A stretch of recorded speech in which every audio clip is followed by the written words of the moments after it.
Karnataka GDP ಇಂಗ್ಲೆಂಡ್ಗಿಂತ ಹೆಚ್ಚಾಗುತ್ತೆ. ಯಾಕಂದ್ರೆ climate ಹವಾಮಾನ ಇರ್ಬೋದು, ಸಂಸ್ಕೃತಿ ಇರ್ಬೋದು, ಅಥವಾ ಸಂಪನ್ಮೂಲಗಳಿರ್ಬೋದು. ಇದರಲ್ಲಿ ಕರ್ನಾಟಕದನ್ನ ದೇವರು ಆಶೀರ್ವಾದ ಮಾಡಿದಷ್ಟು ಬೇರೆ ಯಾವ ರಾಜ್ಯಕ್ಕೂ ಆಶೀರ್ವಾದ ಮಾಡಿಲ್ಲ. ಆ ಒಂದು ವಿಷನ್ ಇಲ್ಲ ಅವ್ರಿಗೆ. ಇವತ್ತು ನಮ್ಮ ಕರ್ನಾಟಕದ GDP 1 ಟ್ರಿಲಿಯನ್ ಸಹಿತ ಆಗಿಲ್ಲ. ಇಂಗ್ಲೆಂಡ್ ಅದು 3-4 ಟ್ರಿಲಿಯನ್ ಮಧ್ಯೆ ಇದಾವೆ, ಇಂಗ್ಲೆಂಡ್ ಫ್ರಾನ್ಸ್. ಕರೆಕ್ಟ್ ಅಲ್ಲ ಸರ್, ಈಗ ನೀವು ಕಲ್ಯಾಣ ಕರ್ನಾಟಕ, ಹೈದರಾಬಾದ್ ಕರ್ನಾಟಕ ಅಷ್ಟೇ ಅಲ್ಲ, ಬಿಜಾಪುರ ಸೇರುತ್ತೆ, ಕರೆಕ್ಟ್, ಅದರಲ್ಲಿ ಗದಗು ಸೇರುತ್ತೆ, ಹಾವೇರಿ ಸೇರುತ್ತೆ, ಹುಬ್ಳಿ ಧಾರವಾಡ ಸಹಿತ ಸೇರುತ್ತೆ. ಬೆಳಗಾವಿ ಒಂದು ಸ್ವಲ್ಪ ಚೆನ್ನಾಗಿದೆ ಕಂಪ್ಯಾರಿಟಿವ್ಲಿ. ಯಾಕೆ ಸರ್, ಯಾಕೆ ಹಂಗಿದೆ ಅನ್ಸುತ್ತೆ? ಅಲ್ಲಿ ರಿಸೋರ್ಸಸ್ ಜಾಸ್ತಿ ಇದಾವೆ, ಮಳೆ ಚೆನ್ನಾಗಿದೆ, ಅಲ್ಲ ನೀರಾವರಿ ಕೆಲಸಗಳು ಎಲ್ಲ ಹೆಚ್ಚು ಕಡಿಮೆ ಮುಗ್ದಿದಾವೆ. ಮಾರ್ಕಂಡೆ ಇರ್ಬೋದು, ಮಲಪ್ರಭಾ ಇರ್ಬೋದು, ಘಟಪ್ರಭಾ ಇರ್ಬೋದು, ಎಲ್ಲ ಮುಗ್ದಿದಾವೆ. ಅದರಿಂದ ಅದು ಸ್ವಲ್ಪ ಇಂಡಸ್ಟ್ರಿ ಇದೆ, ಫಾರೆಸ್ಟ್ ಇದೆ, ಅಗ್ರಿಕಲ್ಚರ್ ಇದೆ, ಹಾರ್ಟಿಕಲ್ಚರ್ ಇದೆ, ಕಮ್ಯುನಿಕೇಶನ್ ಇದೆ, ಎಲ್ಲ ಇದೆ. ಆದ್ದರಿಂದ ಮತ್ತು ಒಳ್ಳೆ ಆಡಳಿತದ ಇತಿಹಾಸ ಇದೆ. ಆದ್ದರಿಂದ ಅದು ಬೆಳಗಾವಿ ಜಿಲ್ಲೆ ಒಂದು ಮುಂದೆ ಬಂದಿದೆ. ಸರ್, ಉತ್ತರ ಕರ್ನಾಟಕ ಭಾಗದಲ್ಲಿ, ಅದರಲ್ಲೂ ಪ್ರಮುಖವಾಗಿ ಈ ಕಲ್ಯಾಣ ಕರ್ನಾಟಕ ಭಾಗದಲ್ಲಿ ಎಂಥ ಪ್ರಬುದ್ಧ ರಾಜಕಾರಣಿಗಳು, ಹಿರಿಯ ರಾಜಕಾರಣಿಗಳು ಇದ್ರೂ ಕೂಡ ಪರಿಸ್ಥಿತಿ ಹಾಗೆ ಇದೆ, ಅಧೋಗತಿಯಲ್ಲಿದೆ ಅಂತ ಹೇಳುವಾಗ ಅಲ್ಲಿ ಸಂಪನ್ಮೂಲಗಳ ಕೊರತೆಯಿಂದನೋ ಅಥವಾ ಸಂಪನ್ಮೂಲಗಳ ಕೊರತೆ? ಯಾಕಂದ್ರೆ ಇವ್ರು ಎಲ್ಲರೂ ಏನ್ ಮಾಡ್ತಾ ಇದಾರೆ ಅಂದ್ರೆ, ಜನರನ್ನ ಪ್ಲೀಸ್ ಮಾಡಿ ಶಾರ್ಟ್ ಟರ್ಮ್ ಇದರಲ್ಲಿ ನೋಡ್ತಾ ಇದಾರೆ. 2,000 ಕೊಟ್ಟು ಓಟ್ ತಗೋತೀವಿ, ನಾವು ಫ್ರೀ ಬಸ್ ಕೊಟ್ಟು ಓಟ್ ತಗೋತೀವಿ, ಕೊಡಿ ನಾವು ಮಾಡಲ್ಲ, ಓಲ್ಡ್ ಏಜ್ ಪೆನ್ಷನ್ ಕೊಡಿ, ವಿಧವಾ ಪೆನ್ಷನ್ ಕೊಡಿ, ಎಲ್ಲ ಕೊಡಿ. ಬಟ್ ಜನರು ಯಾರು ಇವತ್ತು ನಮ್ಮಲ್ಲಿ ಒಬ್ಬರು ಲೀಡರ್ ಇಲ್ಲ. ಎಂತ ಲೀಡರ್ ಬೇಕು ನಮ್ಗೀಗ? ನಾನು 10 ತಾಸು ದುಡಿತೀನಿ, ರಾಜ್ಯದ ನೀವೆಲ್ಲ 9 ತಾಸು ದುಡಿರಿ, ನಾನು 12 ತಾಸು ದುಡಿತೀನಿ, ರಾಜ್ಯದ ನೀವೆಲ್ಲ 10 ತಾಸು ದುಡಿರಿ. ಮತ್ತೆ ಯಾರು ವಯಸ್ಸಾದವರಿದ್ದೀರಿ, ಯಾರು ಅಶಕ್ತರಿದ್ದೀರಿ, ನಿಮ್ಗೆ 1 ತಾಸು ಆದ್ರೂ ದುಡಿರಿ, 2 ತಾಸು ಆದ್ರೂ ದುಡಿರಿ, ನಿಮ್ ಕೈಯಿಂದ ಆದಷ್ಟು ದುಡಿರಿ. ಆ ರೀತಿ ವರ್ಕ್ ಕಲ್ಚರ್ ಯಾರು ತರ್ತಾ ಇಲ್ಲ. ಇವರು ಡಿಸ್ಟ್ರಿಬ್ಯೂಷನ್ ಆಫ್ ಪವರ್ಟಿ ಅಂದ್ರೆ ಬಡತನವನ್ನ ಹಂಚುವ ಕೆಲಸ ಮಾಡ್ತಾ ಇದ್ದಾರೆ ಹೊರತು ಜನರನ್ನ ಶ್ರೀಮಂತ ಮಾಡ್ತಕ್ಕಂಥ ಕೆಲಸ ಮಾಡ್ತಾ ಇಲ್ಲ. ಅವರು ಶ್ರೀಮಂತರು ಮಾಡಿದ್ರೆ ಇವತ್ತು ಬೇಯಲ್ಲ. ಅವ್ರ ಬಡವರು, ಜನಸಾಮಾನ್ಯರು ಬಡವರಾಗೇ ಇರ್ಬೇಕು. ಈ ದೇಶದ ಪರಿವರ್ತದಲ್ಲಿ ನೋಡಿದ್ರು 1867 ಜನರು ದೇಶದ 40% ಸಂಪತ್ತನ್ನ ಹೊಂದಿದ್ದಾರೆ. ಸರ್, ಈಗ ಸಾಮಾನ್ಯರು ಶ್ರೀಮಂತರಾದ್ರೆ ರಾಜಕಾರಣಿಗಳಿಗೆ ಹೆಂಗ್ ಪ್ರಾಬ್ಲಮ್ ಆಗುತ್ತೆ? ಅವರು ಅವಾಗ ಅವ್ರ ಮಾತು ಕೇಳೋದಿಲ್ಲ, ಡಿಪೆಂಡ್ ಆಗೋದಿಲ್ಲ. 500 ರೂಪಾಯಿ ಕೊಟ್ರೆ ಅವ್ರ ಪರವಾಗಿ ಹಾಕಲ್ಲ, 500 ರೂಪಾಯಿ ಕೊಟ್ರೆ ಮತ್ತೊಬ್ಬರ ಪರವಾಗಿ ಹಾಕಲ್ಲ. ಅವಾಗ ಅವ್ರಿಗೆ ವಿವೇಚನೆ ಬರ್ತದೆ, ಅವ್ರು ಇಂಡಿಪೆಂಡೆಂಟ್ ಆಗ್ತಾರೆ, ಸರ್ಕಾರದನ್ನ ಟೀಕೆ ಮಾಡ್ತಾರೆ, ಸರ್ಕಾರದ ತಪ್ಪುಗಳನ್ನ ಎತ್ತಿ ತೋರಿಸ್ತಾರೆ. ಅಂದ್ರೆ ವಿದ್ಯಾವಂತರಾದ್ರೆ, ಶ್ರೀಮಂತರಾದ್ರೆ ಓಟ್ ಸಿಗಲ್ಲ ಇವರಿಗೆ ಅಂತೀರಿ? ಓಟ್ ಅಂದ್ರೆ ಜನರನ್ನ ಚುನಾವಣೆ ಮಾಡೋ ಖರ್ಚು ಹೆಚ್ಚಾಗಲ್ಲ, ಚುನಾವಣೆಯಲ್ಲಿ ಅವ್ರ ಓಟ್ ಖರೀದಿ ಮಾಡಕ್ಕಾಗಲ್ಲ, ಸಣ್ಣ ಸಣ್ಣ ಆಸೆಗಳನ್ನು ಹುಟ್ಟಿಸಿ ಅವ್ರ ಓಟ್ಗಳನ್ನು ಪಡೀಲಿಕ್ಕಾಗಲ್ಲ. ಈಗ ನಮ್ಮಲ್ಲಿ ಮ್ಯಾನ್ ಪವರ್ ಇದೆ, ಮನಿ ಪವರ್ ಇದೆ, ನಮ್ಮಲ್ಲಿ ನ್ಯಾಚುರಲ್ ರಿಸೋರ್ಸಸ್ ಇದೆ. ಅದನ್ನ ಉಪಯೋಗ ಮಾಡಿ ರಾಜ್ಯ ಬೆಳೆಸಬೇಕು, ರಾಜ್ಯ ಅಭಿವೃದ್ಧಿ ಮಾಡಬೇಕು, ರಾಜ್ಯದ GDP ಹೆಚ್ಚು ಮಾಡಬೇಕು, ರಾಜ್ಯದ ಪರ್ ಕ್ಯಾಪಿಟಲ್ ಇನ್ಕಮ್ ಹೆಚ್ಚು ಮಾಡಬೇಕು, ರಾಜ್ಯವನ್ನ ಶಕ್ತಿಶಾಲಿ ಮಾಡಬೇಕು, ರಾಜ್ಯವನ್ನ ಸಮೃದ್ಧಿ ಮಾಡಬೇಕು ಅಂತಕ್ಕಂಥ ವಿಚಾರ ಇವ್ರಿಗೇನು ಇಲ್ಲ. ತಾವು ಸಮೃದ್ಧ ಆಗಬೇಕು, ತಮ್ಮ ಮುಂದಿನ ಒಂದು 100 ತಲೆಮಾರು ಸಮೃದ್ಧ ಆಗಬೇಕು, ಅವ್ರಿಗೆ ಸುರಕ್ಷತೆ ಬರಬೇಕು, ಅಷ್ಟೇ. ಪರಮ ಸ್ವಾರ್ಥ ಅಂತ ಹೇಳ್ತೀರಿ. ಫೈನ್ ಸರ್, ಈಗ ಸಾಮಾಜಿಕ, ಆರ್ಥಿಕ, ಶೈಕ್ಷಣಿಕ ಸಮೀಕ್ಷೆಗೆ ಸಂಬಂಧಪಟ್ಟ ಹಾಗೆ ತಾವು ಕೂಡ ಮಾತನಾಡಿದಿರಿ. ಆಮೇಲೆ ಅದರಲ್ಲಿರೋ ಯಾವುದೇ ವರದಿಯನ್ನು ಕಂಪ್ಲೀಟ್ ಆಗಿ ನಾವು ಒಪ್ಪಕ್ಕಾಗಲ್ಲ ಅಂತ ಕೂಡ ನೀವು ಹೇಳಿದಿರಿ. ಏನು ಅದರಲ್ಲಿರುವಂತಹ ಅಡೆತಡೆಗಳೇನು, ತೊಡಕೇನು, ನಿಮ್ಮ ಅಸಮಾಧಾನ ಏನು? ಇದೆಲ್ಲ ಒಂದು ನಾಟಕ. ಯಾಕಾಗಿ? ನಾನು ಕಾಂತರಾಜ್ ವರದಿಯನ್ನು ನೋಡಿದ ಮೇಲೆ ನೋಡ್ರಿ, ಕಾಂತರಾಜ್ ವರದಿಯಲ್ಲಿ ಏನು ಹೇಳಿದ್ರು, ನಾವು 200 ಪಾಯಿಂಟ್ಸ್ ಕೊಡ್ತೀವಿ ಅಂತಂದ್ರು. 200 ಪಾಯಿಂಟ್ಗಳ ಮೇಲೆ ಒಂದು ಜಾತಿ ಆಧಾರಿತ, ಅಂದ್ರೆ ವೃತ್ತಿ ಆಧಾರಿತ ಇದು. 200 ಪಾಯಿಂಟ್ಗಳನ್ನು ಕೊಡ್ತೀವಿ. ಅದರಲ್ಲಿ ಯಾರ್ಯಾರಿಗೆ ಎಷ್ಟು 125ಕ್ಕಿಂತ ಹೆಚ್ಚು ಪಾಯಿಂಟ್ ಬಂದ್ರೆ ಅವ್ರಿಗೆ ನಾವು ಅವ್ರನ್ನ ಅತ್ಯಂತ ಹಿಂದುಳಿದವರು ಅಂತ ಮಾಡ್ತೀವಿ. 90ರಿಂದ 124 ಬಂದ್ರೆ ಅವ್ರನ್ನೂ ಅತ್ಯಂತ ಹಿಂದುಳಿದ 1B ಮಾಡ್ತೀವಿ. ಹೌದಾ? ಅದೇ ರೀತಿ 50ರಿಂದ 90 ಬಂದ್ರೆ ಅವ್ರನ್ನ ಅತಿ ಹಿಂದುಳಿದ ಅಂತ ಮಾಡಿ 2A ಹಾಕ್ತೀವಿ ಅಂತ ಹೇಳಿದ್ರು. ಹೌದಾ? ಆದ್ರೆ ಒಕ್ಕಲಿಗರಲ್ಲಿ ಮುಸಲ್ಮಾನರಲ್ಲಿ ಲಿಂಗಾಯತರಲ್ಲಿ 52 ಜಾತಿ, ಒಕ್ಕಲಿಗರಲ್ಲಿ 18 ಜಾತಿ, ಮುಸಲ್ಮಾನರಲ್ಲಿ ಒಂದು 15 ಜಾತಿ. ಅವ್ರಿಗೆ 190ಕ್ಕಿಂತ ಹೆಚ್ಚು ಮಾರ್ಕ್ಸ್ ಬಂದವು. ಆದ್ರೆ ಅವ್ರನ್ನ ಎಲ್ಲಿ ಇಡ್ಬೇಕು ಅಲ್ಲೇ ಇಟ್ಟಿದ್ದಾರೆ. 2B ಅಲ್ಲೇ ಇಟ್ಟಿದ್ದಾರೆ, ಒಕ್ಕಲಿಗರನ್ನು 3A ಇಟ್ಟಿದ್ದಾರೆ, ಲಿಂಗಾಯತರನ್ನು 3B ಅಲ್ಲೇ ಇಟ್ಟಿದ್ದಾರೆ. ನೋಡಿ, ಲಿಂಗಾಯತ ನಾವಲಿಗ ಅಂದ್ರೆ ಅವನು 3B ಬರ್ತಾನೆ. ಹಿಂದೂ ನಾವಲಿಗ ಅಂದ್ರೆ ಅವನು 1A ಹೋಗ್ತಾನೆ, 1B ಬರ್ತಾನೆ. ಯಾಕೆ? ಲಿಂಗಾಯತ ಹೆಳವ ಅಂದ್ರೆ 3B, ಅವನು ಹಿಂದೂ ಹೆಳವ ಅಂದ್ರೆ 1A.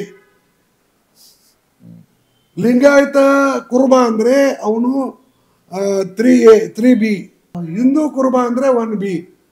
ಹಿಂದೂ ಕುರುಬ ಮಾಡೋದೇನು, ಲಿಂಗಾಯತ ಕುರುಬ ಮಾಡೋದೇನು? ಅವನು ಕುರಿ ಕಾಯೋಣ, ಇವನು ಕುರಿ ಕಾಯೋಣ.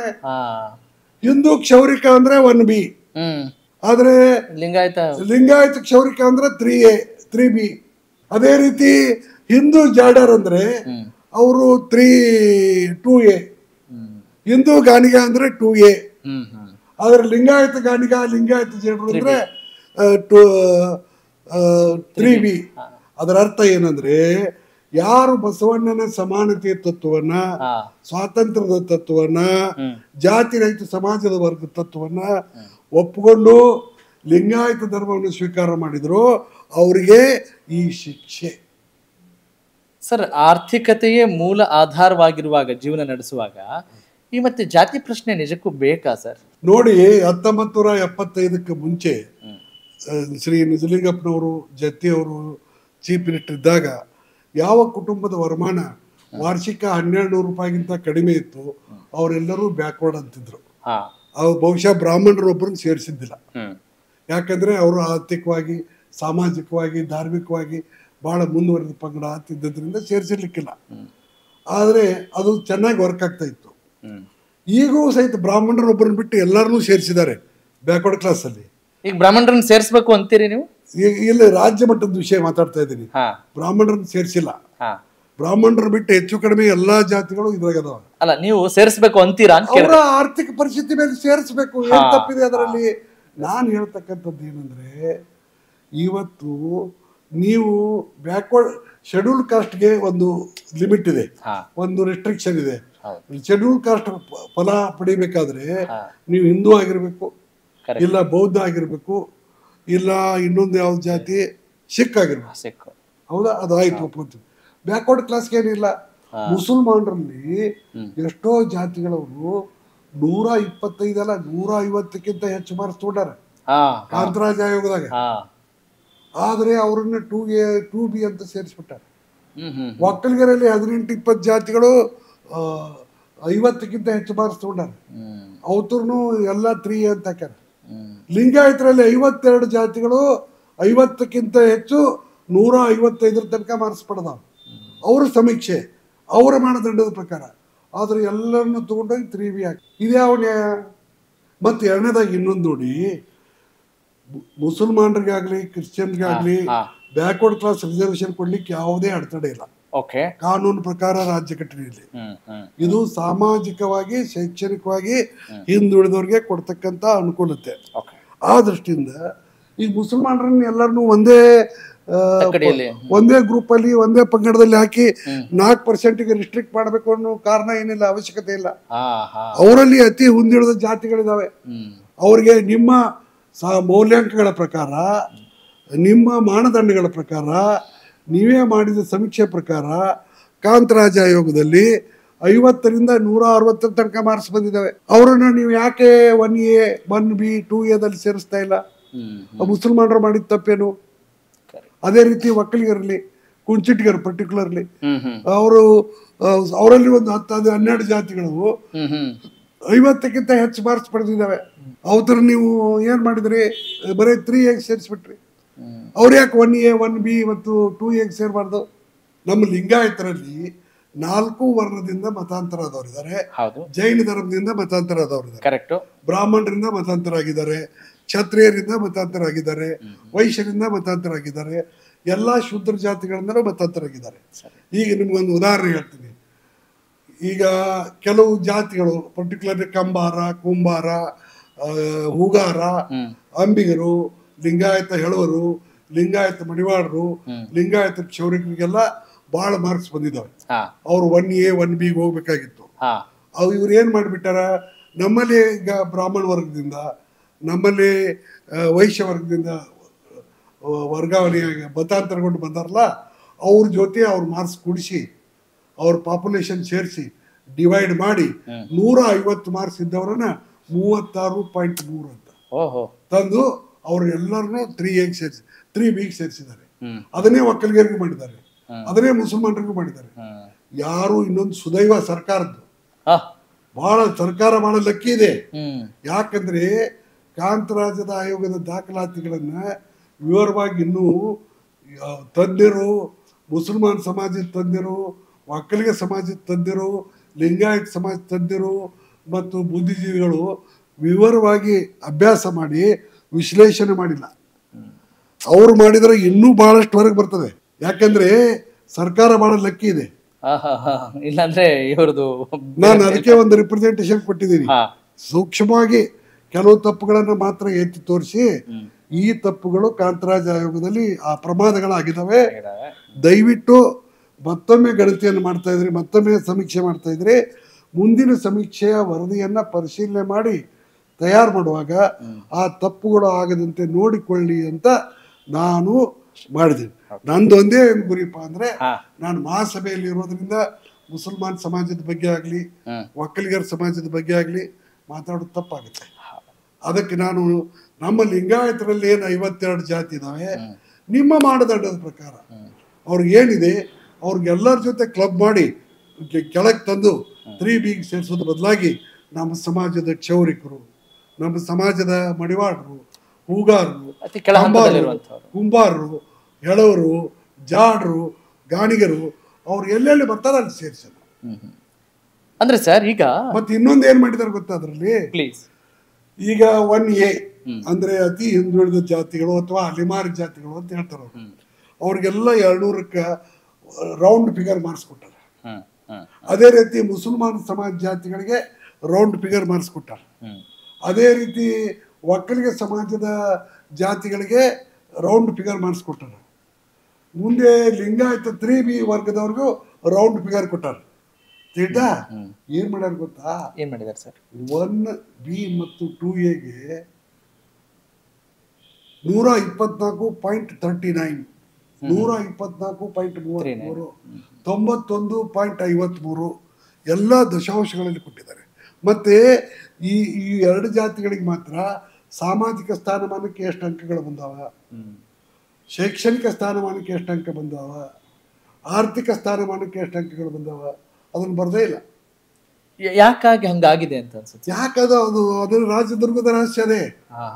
ಅಲ್ಲ ಏನ್ ಅಂತ ಅದು ಅದಕ್ಕೆ ನಾ ಏನ್ ಹೇಳಿದೆ, ನೀವು ಈ ರೀತಿ ಮಾಡಿದ್ರೆ ಜನ ಹಿಂದುಳಿದ ವರ್ಗಗಳ ಆಯೋಗ ಪಕ್ಷಪಾತ, ಮೋಸ ಮತ್ತು ವಂಚನೆಯಲ್ಲಿ ತೊಡಗಿದೆ ಅಂತ ತಿಳಿದುಕೊಳ್ಳಿಕ್ಕೆ ಅವಕಾಶ ಆಗುತ್ತೆ ಅಂತ ನಾ ಹೇಳಿದ್ದೀನಿ.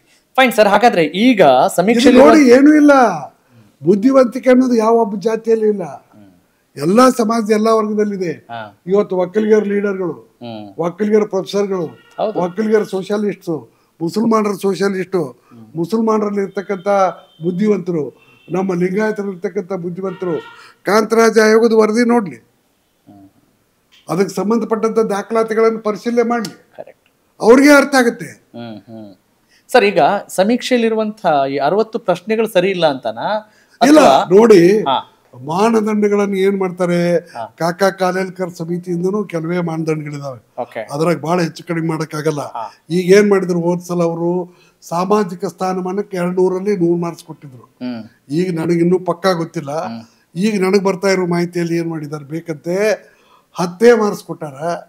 10 ಮಾರ್ಕ್ಸ್ ಅಲ್ಲಿ 6 ಮಾರ್ಕ್ಸ್ಗಳನ್ನು ಸಾಮಾಜಿಕ ಸ್ಥಾನಮಾನ ಕೊಟ್ಟಿರ್ತಾರೆ. ಅಂದ್ರೆ ಶೈಕ್ಷಣಿಕ ಹಿಂದುಳುವಿಕೆ, ಆರ್ಥಿಕ ಹಿಂದುಳುವಿಕೆಗೆ ಬರೀ 4 ಮಾರ್ಕ್ಸ್ ಕೊಟ್ಟಿರುತ್ತ. ಅದು ಇನ್ನೂ ಅವ್ರ ಮಾನದಂಡಗಳನ್ನು ಪಬ್ಲಿಕ್ ಮಾಡಿಲ್ಲ. ಅಲ್ಲಿ ತನಕ ನಾನು ಕಾಮೆಂಟ್ ಮಾಡೋದು ತಪ್ಪಾಗಿದೆ, ನನಗೆ ಬಂದಿರೋ ಸುದ್ದಿ ಅಷ್ಟೇ ಇದು. ಸರ್, ಈಗ ಎಲ್ಲರೂ ಈ ಸಮೀಕ್ಷೆಯಲ್ಲಿ ಭಾಗವಹಿಸ್ತಾ ಇಲ್ಲ ಅನೇಕ ಕಾರಣಗಳಿಗಾಗಿ. ಒಂದು ಅತಿ ಹಿಂದುಳಿದವರು ತಮ್ಮ ಜಾತಿಯನ್ನ ಹೇಳ್ಕೊಳ್ಳೋಕೆ ಕಷ್ಟ ಆಗಿ ಭಾಗವಹಿಸದೇ ಇದ್ರು ಕೂಡ ಇಲ್ಲ. ಇನ್ನು ಉನ್ನತ ವರ್ಗದವರು ಸೋ ಕಾಲ್ಡ್ ಉದ್ಯಮಿಗಳು ಕೂಡ ಭಾಗವಹಿಸ್ತಾ ಇಲ್ಲ. ಇದು ಸರಿಯಾದಂತ ಸಮೀಕ್ಷೆ ಸಿಗುತ್ತೆ ಅಂತ ಹೆಂಗ್ ಹೇಳ್ತೀರಿ ಸರ್? ನೋಡಿ, ನನ್ನ ಪ್ರಕಾರ ಈಗ ಹೈಕೋರ್ಟ್ ಆರ್ಡರ್ ಏನಿದೆ ಅಲ್ಲ, ಅದು ಏನಿದೆ, ಸಾರ್ವಜನಿಕರು ಈ ಸಮೀಕ್ಷೆಯಲ್ಲಿ ಭಾಗವಹಿಸುವುದು ಕಡ್ಡಾಯ ಅಲ್ಲ.